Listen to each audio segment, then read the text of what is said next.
Assalamualaikum warahmatullahi wabarakatuh. Ilayata maksudi waritoka maksudi alhamdulillah. Pagi niki di hari Senin Allah memberi kesempatan kepada saya dan teman-teman untuk bisa bersujud melakukan sholat subuh. Matasuwun, terima kasih ya Allah. Dan dilanjutkan dengan memberi pemikiran kita yang positif, pemikiran kita yang jernih, sehingga harapan kita ke depan 1 kali 24 jam masih ketemu subuh dan kita lalui dengan perbuatan yang positif dan baik-baik. Alhamdulillah teman, syukur yang tiada terkita kepada Allah Subhanahu wa Ta'ala, karena kita sering dikasih petunjuk oleh Allah lewat sesuatu yang di hadapan kita, yang ada di sekeliling kita, dan kita mampu menerima dan membaca petunjuk itu. Kemarin saya jalan-jalan sama anak saya.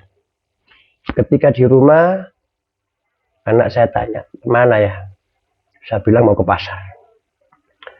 Habis itu anak saya itu bilang, ya nanti saya beliin es krim ya. Iya. Nah ketika anak ini saya bilang iya, anak ini harapannya terus berharap. Belum sampai, baru keluar dari rumah. Ya beliin es krim. Iya nanti. Sampai depan gang kampung, beliin es krim. Baru naik angkot, beliin es krim. Tentunya anak ini nggak paham. Kalau kita jalan antara saya dan anak ini nggak sadar. Kalau belum sampai pasar. Tapi terus minta terus. Padahal saya seorang ayah, umpama sudah sampai pada waktunya dan tempatnya, nggak minta pun pasti saya belikan, karena sudah minta dari rumah. Berarti anak ini sebenarnya harap-harap cemas, antara nggak percaya dan percaya, antara nggak percaya takut nggak dibelikan. Ya. Kemudian bisa dibilang anak ini belum bisa berpikir bahwa ini belum sampai tempatnya. Nah, ini merupakan petunjuk Allah yang diberikan kepada saya. Untuk bisa saya putar, saya kembalikan kepada diri sendiri, andaikan saya berharap kepada Allah.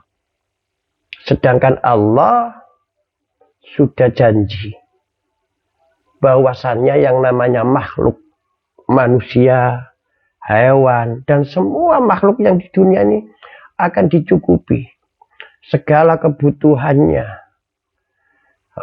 Sandang, pangan, papan, jodoh, pati, dan semuanya yang menyangkut tentang kehidupan dunia dicukupi oleh Allah. Itu Allah sudah janji.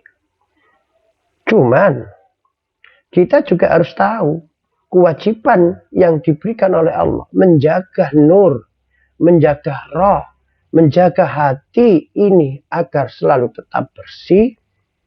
Tatkala kita manusia dilahirkan semuanya dalam keadaan bersih. Ini titipan Allah yang harus benar-benar kita jaga. Nah, kembali ke contoh. Ketika kita manusia berdoa, minta tentang duniawi, itu saya katakan kita ini adalah manusia yang penuh dengan kebodohan. Karena apa? Allah kan sudah janji segala kebutuhan dunia akan dicukupi oleh Allah. Sehingga kalau kita selalu nagih, kok nggak percayanya kita kepada Allah. Saya contohkan lagi. Misalnya saya ngutus seseorang. Kamu tak suruh ke Jakarta untuk tugas ini. Kamu nggak usah mikir masalah makanmu, tempat tinggalmu, pakaianmu. Nanti saya cukupi. Ternyata anak ini belum sampai ke Jakarta sudah telepon. Ini kira-kira perasaan saya gimana? Atau kita balik. Saya misalnya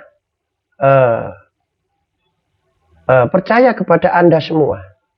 Percaya kepada sampean, misalnya si A. Si A ini berkata kepada saya, wong bodoh, kamu percaya nggak kepada saya? Oh iya, percaya Bapak si A. Kamu tak utus ke sana, saya yang diutus. Kamu ke Australia, kamu tugas ini. Nanti kebutuhanmu ini udahlah aku yang cukupi. Kamu nggak usah mikir keluargamu, tak cukupi. Saya belum sampai ke Jakarta, baru berangkat sudah telepon. Kira-kira perasaan si A ini gimana?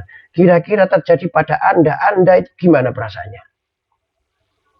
Ayo, kita di pagi yang cerah ini merenung sejenak.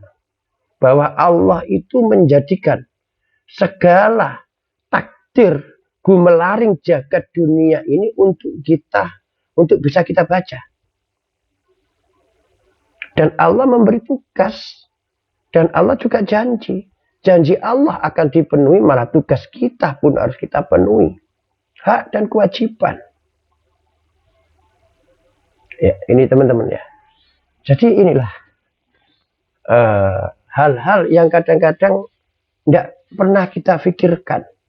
Kita ini menganggap yang bisa kita baca itu adalah huruf abjad. Adalah huruf-huruf yang kita pelajari ketika kita dalam bangku sekolah. Akan tetapi hati nurani kita, pikiran kita, akal kita nggak kita pakai untuk membaca ayat-ayat Allah yang terkandung, tersirat, dan yang sudah diberikan kepada kita semua. Ini teman-teman. Makanya ayo kita selalu berdoa kepada Allah.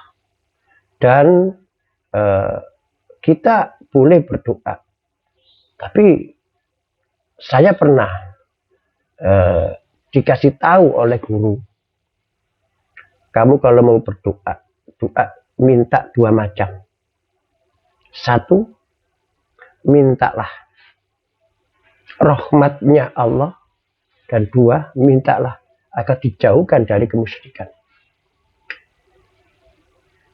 Atau minta apa yang pernah Rasulullah katakan. Doa yang terbaik, sebaik-baik doa adalah memuji Tuhannya dan Rasulnya 100%. Tanpa kita tidak berkeluh kesah tentang duniawi kita. Bahwasanya kita semua kan sudah ditanamkan rasa iman, rasa percaya kepada Allah. Bahwa Allah itu tahu akan segala kebutuhan duniawi ini, termasuk tahu isi hati kita. Isi hati kita ini Allah tahu. Apa kerentak yang paling dalam, apa yang mau kita katakan. Allah sudah tahu. Jikalau kita sudah percaya dan iman kalau Allah itu sudah tahu. Kemudian kita menuntut, mengatakan. Apakah ini tidak dikatakan kita itu nggak percaya kepada Allah? Nah ini teman-teman.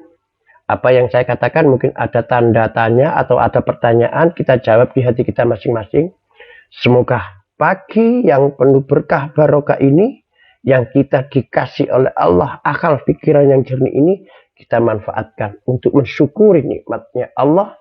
Dan nikmat terbesar dalam hidup kita adalah nikmat iman.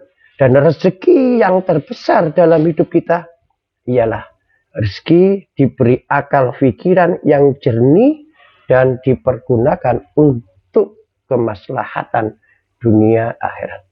Demikian teman-teman yang bisa kita sampaikan pagi ini. Kurang lebihnya wong bodoh minta maaf yang sebesar-besarnya. Kita akan tetap jadi saudara sedulur selawasi. Salam seduluran selawasi. Wong bodoh.